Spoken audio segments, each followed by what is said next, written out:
Hi friends, romance in the ഹൗസിന്റെ 8ാമത്തെ എപ്പിസോഡാണ് നമ്മൾ ഇന്ന് കാണാൻ പോകുന്നത്. തുടക്കത്തിൽ തന്നെ നമ്മൾ കാണുന്നത് ഹോസ്പിറ്റലിൽ നിന്ന് തിരിച്ച് വില്ലയിലേക്ക് എത്തിയിരിക്കുന്ന ജിന്നിനെയും മിറയെയും ആണ്. ജിൻ മിറയെ അപ്പാർട്ട്മെന്റിലേക്ക് എത്തിച്ചു. അപ്പോൾ മിറയുടെ അമ്മ അവിടെ ഉണ്ടായിരുന്നു. രണ്ടുപേരെയും അമ്മ അകത്തേക്ക് വിളിപ്പിച്ചു. എന്താ ഇതെന്നും ചോദിച്ച് മിറയുടെ അമ്മ എഗ്രിമെന്റ് അവരുടെ മുന്നിലേക്ക് കാണിച്ചു. അവർ രണ്ടുപേരും മുട്ടുകുത്തി അമ്മയോട് സോറിയൊക്കെ പറഞ്ഞു. നീ ദേഷ്യപ്പെടുന്നതിന് മുന്നേ എനിക്ക് എന്താണ് പറയാനുള്ളതെന്നൊന്ന് കേൾക്കണം. ഞാനെല്ലാം എക്സ്പ്ലെയിൻ ചെയ്യാമെന്ന് ജിൻ പറഞ്ഞു. മിറയല്ല, എല്ലാം ചെയ്തത് ഞാനാണ്. നിങ്ങൾ ഇവിടെ നിന്ന് പോവാതിരിക്കാൻ വേണ്ടിയാണ് ഞാൻ ഇങ്ങനെ ഒരു പ്ലാൻ ഇട്ടത്. അവൾക്ക് ഇതൊന്നും അറിയില്ലായിരുന്നു. ഇതെല്ലാം എന്റെ ഐഡിയ ആണെന്ന് ജിൻ പറഞ്ഞു. ഇപ്പോൾ ഓണർഷിപ്പ് ആരുടെ പേരിലാണെന്ന് അമ്മ തിരക്കി. മിറയുടെ പേരിലാണെന്ന് പറഞ്ഞു. മിറയുടെ അമ്മ ഇപ്പോൾ തന്നെ ഇവിടെ നിന്ന് ഇറങ്ങിപ്പോക്കോളാൻ പറഞ്ഞു. നിങ്ങളോട് എനിക്ക് ദേഷ്യമില്ല, നിങ്ങളിൽ നിന്ന് ഞാനൊന്നും പ്രതീക്ഷിക്കുന്നില്ല എന്ന് മിറയുടെ അമ്മ ജിന്നിനോട് പറഞ്ഞു. പക്ഷെ നീ എന്താണ് മിറയി ചെയ്തത്? നീ എന്നെ എന്ന് ഒരു വിഡ്ഢിയാക്കുമായിരുന്നോ? നീയും ജിന്നും തമ്മിലുള്ള വഴക്ക് ഒരു കുട്ടിക്കളിയായിട്ടേ ഞാൻ കണ്ടിട്ടുള്ളൂ. പക്ഷെ നീ ഇപ്പോൾ ചെയ്തു കൂട്ടിയത് അത് കുറച്ച് കൂടുതലായി പോയി. മിറയ്ക്ക് തന്റെ തെറ്റ് മനസ്സിലായി. മിറ പെട്ടെന്ന് തന്നെ വിഷയം മാറ്റാൻ വേണ്ടി തന്റെ കൈ വേദനിക്കുന്നു, തനിക്കൊരു ആക്സിഡന്റ് പറ്റിയെന്ന് മിറയുടെ അമ്മയോട് പറയുന്നു. എന്താ സംഭവിച്ചതെന്നൊക്കെ മിറയുടെ അമ്മ തിരക്കി. ആ സീൻ കട്ട് ചെയ്ത് പിന്നീട് നമ്മൾ കാണുന്നത്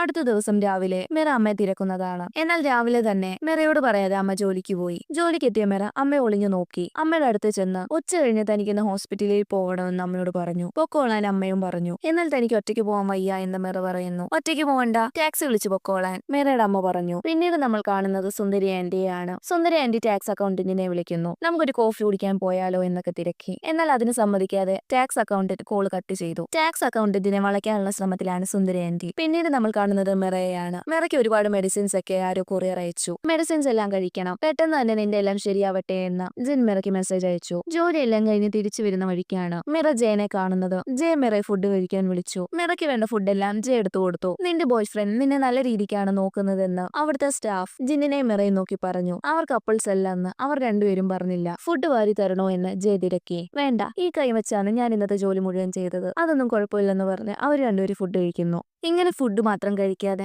നമുക്കൊരു ഡേറ്റിന് പോയാലോ എന്ന് ജയ മിറയോട് തിരക്കി. ആ സീൻ കട്ട് ചെയ്ത് പിന്നെ നമ്മൾ കാണുന്നത് ജിന്നിന്റെ അപ്പാർട്ട്മെന്റിലേക്ക് മിറയുടെ സഹോദരന്റെ സാധനങ്ങൾ കൊണ്ടുവരുന്ന മിറയുടെ അമ്മയെയാണ്. മിറയുടെ അമ്മ അവന്റെ റൂമെല്ലാം നോക്കി. ഇപ്പോൾ ഇത് ക്ലീൻ ആയിരിക്കും, എപ്പോഴും ഇതിങ്ങനെ ആയിരിക്കണമെന്നില്ല, നിങ്ങൾ നോക്കണമെന്നൊക്കെ അമ്മ ജിന്നിനോട് പറയുന്നു. ജിന്നിന്റെ കയ്യിലിരിക്കുന്ന എഗ്രിമെന്റ് പേപ്പറും തരാൻ മിറയുടെ അമ്മ പറഞ്ഞു. 2 എഗ്രിമെന്റ് പേപ്പറും മിറയുടെ അമ്മ അവിടെ വെച്ച് അവനെ വലിച്ചു കീറി. ഇനി ഇതേപോലെ എന്തെങ്കിലും കാണിച്ചാൽ നിങ്ങളെ രണ്ടുപേരും വലിച്ചു കീറി ഇതേപോലെ പീസാക്കുമെന്ന് മിറയുടെ അമ്മ ഭീഷണിപ്പെടുത്തി. അതിനുശേഷം മിറയുടെ അമ്മയും അച്ഛനും കൂടി ഇരുന്ന് സംസാരിച്ചു. ഞാൻ മാത്രമേ എല്ലാം നഷ്ടപ്പെടുത്തി കളഞ്ഞിട്ടുള്ളൂ എന്ന് നീ ചോദിച്ചില്ലേ? ഇപ്പോഴാണ് എനിക്കത് മനസ്സിലായത്. നീ നിന്റെ 20ാമത്തെ വയസ്സിൽ വിവാഹം കഴിച്ചു, 2 കുട്ടികളുണ്ടായി. നീ നിന്റെ ഒരുപാട് സ്വപ്നങ്ങൾ വേണ്ടാന്ന് വെച്ചു. നീ നല്ല രീതിക്കാണ് നമ്മുടെ മക്കളെ വളർത്തിയത്. എന്തെങ്കിലും ഒരു തെറ്റ് സംഭവിച്ചിട്ടുണ്ടെങ്കിൽ അത് എന്റെ കയ്യിൽ നിന്നാണ്. നീ ഒരിക്കലും നിന്നെ കുറ്റം പറയരുത് എന്നൊക്കെ പറഞ്ഞ് ജിൻ മിറയുടെ അമ്മയെ സമാധാനിപ്പിച്ചു. പിന്നീട് നമ്മൾ കാണുന്നത് ജയനെയാണ്. ജയ മിറയെ വീട്ടിൽ കൊണ്ടുവിട്ടു. ഞാൻ ആദ്യം എന്റെ അമ്മയുമായിട്ടുള്ള പ്രശ്നങ്ങളൊക്കെ തീർക്കട്ടെ, അതിനുശേഷം നമുക്കൊരു ഡേറ്റിന് പോവാമെന്ന് മിറ പറഞ്ഞു. ജയ്ക്ക് ഭയങ്കര സന്തോഷമായി. പിന്നീട് നമ്മൾ കാണുന്നത് കണ്ണാടി അങ്കിളിനെയാണ്. ജിന്നിന്റെ അപ്പാർട്ട്മെന്റിൽ നിന്ന് പുറത്തു കളഞ്ഞ വേസ്റ്റ് എല്ലാം പൊട്ടിച്ചു നോക്കിയാണ് കണ്ണാടി അങ്കിൾ. അതിൽ നിന്ന് എന്തെങ്കിലും തെളിവ് കിട്ടുമോ എന്നറിയാനാണ് കണ്ണാടി അങ്കിൾ അങ്ങനെയൊക്കെ ചെയ്യുന്നത്. അങ്ങനെ കണ്ണാടി അങ്കിളിന് ഒരുപാട് പേപ്പേഴ്സ് ഒക്കെ അതിൽ നിന്ന് കിട്ടുന്നു. അതിൽ നിന്ന് കണ്ണാടി അങ്കിളിന് ഒരു ഫോട്ടോ കിട്ടുന്നു. അതിൽ ടാക്സ് അക്കൗണ്ടന്റും ഓണർ അപ്പൂപ്പനും ചിന്നും നിൽക്കുന്ന ഒരു ഫോട്ടോയായിരുന്നു. ആ സീൻ കട്ട് ചെയ്ത് പിന്നെ നമ്മൾ കാണുന്നത് മിറയുടെ അമ്മയും ഗ്രാൻഡ്മേനെയുമാണ്. അവർ രണ്ടുപേരും ഫുഡ് കഴിക്കാൻ കൊച്ചു പയ്യന്റെ കടയിലേക്ക് എത്തി. ഗ്രാൻഡ്മയുടെ മക്കളെല്ലാം വിവാഹം കഴിച്ചു പോയതല്ലേ,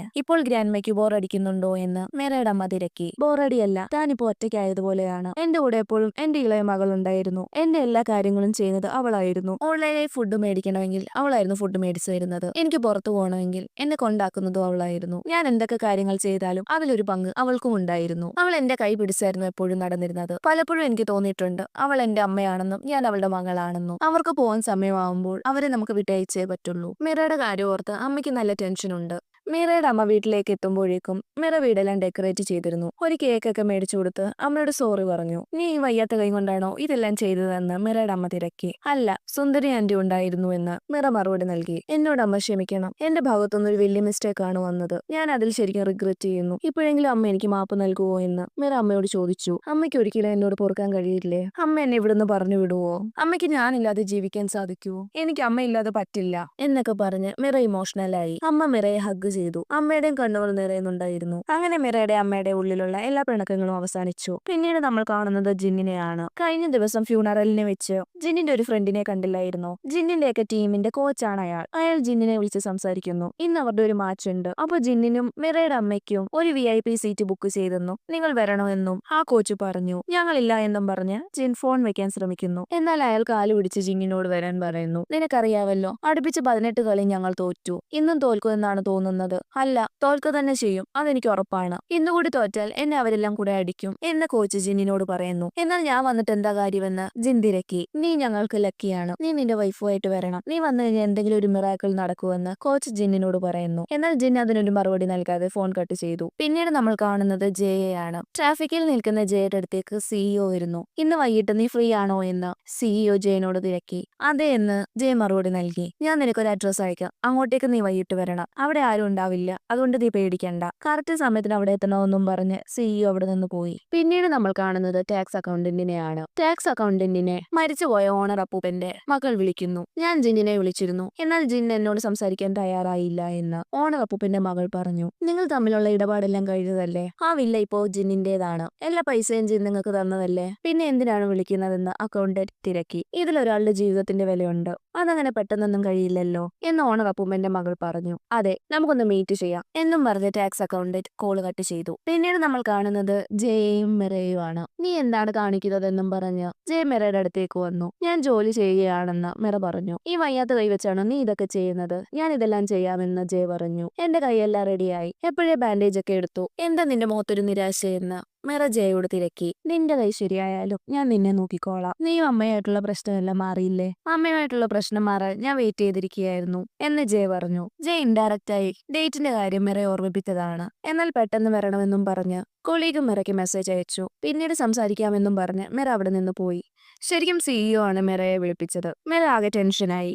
CEOന്റെ മകനാണ് ജയ എന്നറിഞ്ഞതിന് ശേഷം നീ അവനെ പ്രേമിച്ച് വിവാഹം കഴിക്കാനാണോ ഉദ്ദേശം? ഞങ്ങളുടെ കുടുംബത്തിലേക്ക് വരാൻ എന്ത് സ്റ്റാറ്റസ് ആണ് നിനക്കുള്ളത്? ഇപ്പോൾ തന്നെ ഈ പൈസ എടുത്ത് ഇവിടെ നിന്ന് പൊക്കോണം എന്നൊക്കെ CEO മിറയോട് പറയുന്നതായി മിറ സ്വപ്നം കണ്ടു. ശരിക്കും ഇനി എന്തായിരിക്കും CEO ചെയ്യാൻ പോകുന്നത്? പൈസ മേടിച്ചുകൊണ്ട് ഇവിടുന്ന് പോകണമെന്ന് അയാൾ പറയുവോ എന്നൊക്കെ ഓർത്ത് മിറ പേടിക്കുന്നു. അങ്ങനെ മിറ അവസാനം CEOനോട് സംസാരിക്കുന്നു. നീ ഇൻജോർഡ് അല്ലേ? എന്തുകൊണ്ടാണ് നീ കുറച്ച് ലീവ് എടുക്കാത്തത്? ഞാൻ അത്രയ്ക്ക് ക്രൂരനായ CEO ഒന്നുമല്ല. ഇൻജോർഡ് ആയ ഒരു എംപ്ലോയി റെസ്റ്റ് എടുക്കുന്നതിന് ഞാനൊന്നും പറയില്ല. ഈ ഒരു പൊസിഷനിൽ എത്തിക്കഴിയുമ്പോൾ ആരൊക്കെ ജോലിയിൽ വിജയിക്കുമെന്ന് പറയാൻ സാധിക്കും. നീ ഭയങ്കര ടാലന്റ് ആയിട്ടുള്ള ഒരു എംപ്ലോയി ആണ്. ഇൻസ്പെക്ഷൻ കഴിഞ്ഞത് മുതൽ ഞാൻ നിന്നെ ശ്രദ്ധിക്കാൻ തുടങ്ങിയതാണ്. പല മാനേജേഴ്സിനേക്കാളും ടാലന്റഡ് ആണ് നീ. ഒറ്റ ദിവസം കൊണ്ടാണ് നഷ്ടമാവുമെന്ന് വിചാരിച്ച സെയിൽസ് ടീം തിരിച്ചു കൊണ്ടുവന്നത്. അത് ഞാൻ കണ്ടിരുന്നു. എന്റെ കണ്ണെപ്പോഴും എംപ്ലോയീസിന്റെ മേലെ കാണും എന്നും പറഞ്ഞ് CEO ചിരിക്കുന്നു. അപ്പോഴാണ് മിറയ്ക്ക് ഒരു സമാധാനമായത്. കോംപ്ലിമെന്റ് ചെയ്തതിന് മിറ CEOനോട് നന്ദി പറയുന്നു. നീ നന്നായി വർക്ക് ചെയ്തതുകൊണ്ടാണ് നിന്നെ ഒരു ടീ കുടിക്കാൻ ഞാൻ ക്ഷണിച്ചത് എന്ന് CEO പറയുന്നു. മിറയെ സമാധാനത്തോടെ ചായ കുടിച്ചു. സെയിൽസിനെ കുറിച്ച് സംസാരിക്കാൻ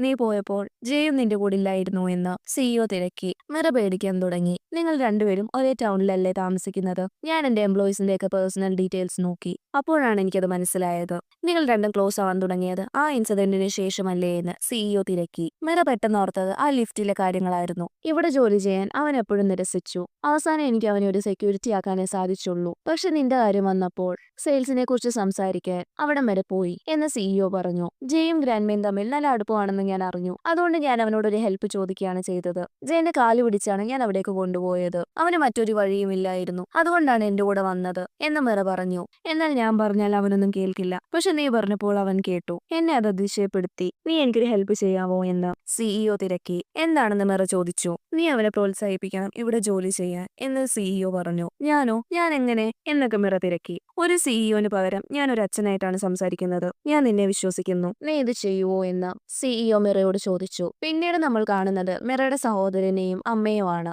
സഹോദരൻ അമ്മയുടെ അടുത്തെത്തി അച്ഛന്റെ ഒരു സീക്രട്ട് ബാഗ് താൻ കണ്ടു എന്ന് പറഞ്ഞു. അങ്ങനെ സഹോദരനും അമ്മയും കൂടെ ജിന്നിന്റെ അപ്പാർട്ട്മെന്റിലേക്ക് എത്തി. അച്ഛനെ എല്ലാവരും ഒഴിവാക്കുന്നത് എന്തുകൊണ്ടാണ് എനിക്ക് ഇഷ്ടമല്ലാത്തതെന്ന് അറിയുവോ? ഫ്യൂച്ചറിൽ അച്ഛൻ സ്നേഹിച്ച പോലെ ഒരു കുട്ടീനെ ഞാനും സ്നേഹിക്കും. അപ്പോൾ എല്ലാവരും എന്നെ അവോയ്ഡ് ചെയ്യില്ലേ എന്നും പറഞ്ഞ് മിറയുടെ സഹോദരൻ അവിടെ നിന്ന് പോയി. അമ്മ എന്താണ് ആ പെട്ടിയിലുള്ളതെന്ന് നോക്കി. അതൊരു മെമ്മറി ബുക്ക് ആയിരുന്നു. അതിൽ ഒരുപാട് ഫോട്ടോസ് കണ്ടു. മിറയുടെയും സഹോദരന്റെയും അമ്മയുടെയും ഒരുപാട് ഫോട്ടോസ് അതിൽ നിന്ന് കിട്ടി. അതിൽ നിന്ന് തന്നെ ജിൻ എത്രമാത്രം അവരുടെ ഫാമിലിയെ സ്നേഹിക്കുന്നുണ്ടെന്ന് മനസ്സിലാക്കാം. അതൊക്കെ കണ്ട് മിറയുടെ അമ്മ ആകെ ഇമോഷണലായി. CEO ജയനെ വിളിച്ചത് ഒരു ഡിന്നറിനായിരുന്നു. ഉണ്ടായിരുന്നു. അവർ രണ്ടുപേരും ഇരുന്ന് സംസാരിച്ചു. എങ്ങനെയുണ്ട് നിന്റെ സെക്യൂരിറ്റി ജോലി? നീ എംപ്ലോയീസുമായിട്ടൊക്കെ അടുത്തില്ലേ? പ്രത്യേകിച്ച് നിന്റെ ഏജിലുള്ളവര്. അന്ന് നമ്മൾ ലിഫ്റ്റിൽ വെച്ചൊരു കുട്ടീനെ കണ്ടില്ലേ എന്നൊക്കെ സിഇഒ ചോദിച്ചു. നിങ്ങൾ എന്തിനാണ് ഇപ്പൊ മിറയുടെ കാര്യം എടുത്തിട്ടത്? എന്തേലും മിറയോട് ചോദിച്ചോ എന്ന് ജയ തിരക്കി. ഞാൻ അത്രയ്ക്കൊന്നും ചോദിച്ചില്ല. അവള് ചെയ്ത ജോലിക്ക് അവളെ ഒന്ന് അപ്രീഷിയേറ്റ് ചെയ്യുക മാത്രമാണ് ഞാൻ ചെയ്തത്. ഇനി ഇങ്ങനെയുള്ള ഒന്നും ചെയ്യരുതെന്നും പറഞ്ഞ് ജയ അവിടെ നിന്ന് പോവാൻ തിരിഞ്ഞു. നീ അവിടെ ജോലി ചെയ്യാൻ നിന്നെ ഒന്ന് പ്രോത്സാഹിപ്പിക്കണം. അത്രയാണ് ഞാൻ അവളോട് പറഞ്ഞത്. ഒരു സിഇഒ ഒരു സാധാരണ എംപ്ലോയിയോടാണ് ഇങ്ങനെയൊക്കെ സംസാരിച്ചത്. നീയാണ് ഇതേപോലുള്ള ഒരു അവസ്ഥയിലേക്ക് എന്നെ കൊണ്ടെത്തിച്ചത്. തന്റെ ബോസിന് ഇതേപോലുള്ള ഒരു ഫേവർ ചെയ്യാൻ പറയുമ്പോൾ അവൾക്ക് എന്ത് തോന്നുമെന്ന് നിങ്ങൾ ചിന്തിച്ചോ എന്ന് ജെ സിഇഒനോട് തിരക്കി. അവൾക്കൊന്നും തോന്നാൻ പോകുന്നില്ല എന്ന് സിഇഒ മറുപടി പറഞ്ഞു. അപ്പോഴാണ് നമുക്ക് ഫ്ലാഷ് ബാക്ക് സീൻ കാണിക്കുന്നത്. അപ്പോൾ തന്നെ തനിക്ക് ആ ഒരു ഹെൽപ്പ് ചെയ്യാൻ കഴിയില്ല എന്ന് മിറ സിഇഒനോട് പറഞ്ഞു. എന്താ കാരണമെന്ന് സിഇഒ തിരക്കി. ജെ ഒരു ഡിസിഷൻ എടുത്തത് അത് അവന് വേണ്ടിയിട്ടാണ്. എനിക്ക് ജെനെ കുറിച്ച് ഒരുപാടൊന്നും അറിയില്ല. എളുപ്പത്തിൽ ഒരാളെ കൊണ്ട് പ്രേരിപ്പിക്കാൻ പറ്റിയ ആളൊന്നും അല്ല ജെ. ഒരു കൊളീഗ് എന്ന രീതിയിൽ അല്ലെങ്കിൽ ഒരു ഫ്രണ്ട് എന്ന രീതിയിൽ ഞാൻ എന്നും ജെ എടുക്കുന്ന ഡിസിഷന്റെ കൂടെ കാണും എന്ന് മിറ സിഇഒനോട് പറഞ്ഞു. ഇതെല്ലാം സിഇഒ ഇപ്പൊ ജെനോട് പറയുന്നു. മിറ ഇങ്ങനെയൊക്കെ പറഞ്ഞതുകൊണ്ട് ജെയ്ക്ക് ഒരുപാട് സന്തോഷമായി. അവളെ കൊണ്ട് ചെയ്യാൻ പറ്റില്ലായിരുന്നെങ്കിലും അവൾക്ക് ചെയ്യാൻ പറ്റുമെന്ന് പറഞ്ഞ പോരായിരുന്നോ? എന്നാൽ അവൾ അങ്ങനെ ചെയ്തില്ല. അവൾക്ക് നല്ല റെസ്പോൺസിബിലിറ്റി ഉണ്ട്. ഇതെല്ലാം സിഇഒ ജെനോട് പറഞ്ഞു. ജെ ആകെപ്പാടെ മിറയിൽ ഇംപ്രസ് ആയി. ജെ അവിടെ നിന്നിറങ്ങി നേരെ മിറയെ വിളിച്ചു. മിറയും ജെയും കണ്ടുമുട്ടി. ഇന്ന് ജെയുടെ ബർത്ത്ഡേ ആണ്. മിറ ജെയ്ക്ക് ഒരു കേക്കൊക്കെ കൊടുത്ത് വിഷ് ചെയ്തു. ആ സീൻ കട്ട് ചെയ്ത് പിന്നെ നമ്മൾ കാണുന്നത് ജിന്നിനെയും അമ്മയുമാണ്. മാച്ച് കാണാൻ ഒറ്റയ്ക്ക് വന്നിരിക്കുകയാണ് ജിൻ. കുറച്ചു സമയം കഴിഞ്ഞപ്പോഴേക്കും ജിന്നിന്റെ അടുത്തേക്ക് മിറയുടെ അമ്മയും വന്നിരുന്നു. നീ എങ്ങനെയാണ് ഇവിടെ എത്തിയതെന്ന് ജിൻ തിരക്കി. മിറയുടെ സഹോദരനാണ് തനിക്ക് ടിക്കറ്റ് തന്നതെന്ന് അമ്മ പറഞ്ഞു. അങ്ങനെ അവര് രണ്ടുപേരും ഇരുന്ന് സംസാരിച്ചു. നമുക്ക് ഒരുമിച്ച് ജീവിച്ചൂടെ? പറ്റത്തില്ലെങ്കിൽ ശരി, ഞാൻ പൊക്കോളാം എന്നും പറഞ്ഞ് അമ്മ അവിടെ നിന്ന് തിരിഞ്ഞു. അപ്പോഴേക്കും പെട്ടെന്ന് തന്നെ ജിൻ അമ്മയെ ഹഗ് ചെയ്തു. ആ സമയത്ത് തന്നെ അവരുടെ ടീമും വിജയിച്ചു. അതിനുശേഷം ജയെയും മിറയുമാണ് കാണിക്കുന്നത്. ജെ തന്റെ മനസ്സിലുള്ള ഫീലിങ്സ് എല്ലാം മിറയോട് പറഞ്ഞു. എനിക്ക് നിന്നെ ഇഷ്ടമാണെന്ന് ജെ മിറയോട് പറഞ്ഞു. എന്തൊക്കെ പറഞ്ഞാലും നീ സിഇഒന്റെ മകനാണ്. ഞാൻ അവിടുത്തെ ഒരു സാധാരണ എംപ്ലോയിയും. പക്ഷെ എനിക്ക് നിന്നോടുള്ള ഫീലിങ്സ് മറച്ചു വെക്കാൻ സാധിക്കുന്നില്ല. ഞാനും നിന്നെ സ്നേഹിക്കുന്നു എന്ന് മിറ ജയനോട് പറഞ്ഞു. അവർ രണ്ടുപേരും കിസ് ചെയ്തു. അങ്ങനെ ഇവിടെ രണ്ട് കപ്പിൾസ് ഒന്നിച്ചിരിക്കുകയാണ്. ഇവിടെയാണ് നമ്മുടെ ഇന്നത്തെ എപ്പിസോഡ് അവസാനിക്കുന്നത്. എന്തൊക്കെയാണോ നമ്മൾ കാണാൻ ആഗ്രഹിച്ചത് അതെല്ലാം ഈ ഒരു എപ്പിസോഡിൽ നടന്നു. ജയും അമ്മയും തമ്മിൽ ഒന്നിച്ചു. ജിന്നും മിറയും തമ്മിൽ ഒന്നിച്ചു. ഇനി എന്തൊക്കെ പ്രശ്നങ്ങളാണ് ഇവിടെ സംഭവിക്കുന്നതെന്ന് നമുക്ക് വരുന്ന എപ്പിസോഡിൽ കാണാം. അപ്പോൾ ഈ എപ്പിസോഡ് ഇഷ്ടമായാൽ സപ്പോർട്ട് ചെയ്ത് കൂടെ കൂട്ടുമല്ലോ അല്ലേ? അതുവരേക്കും bye bye from movie talkies.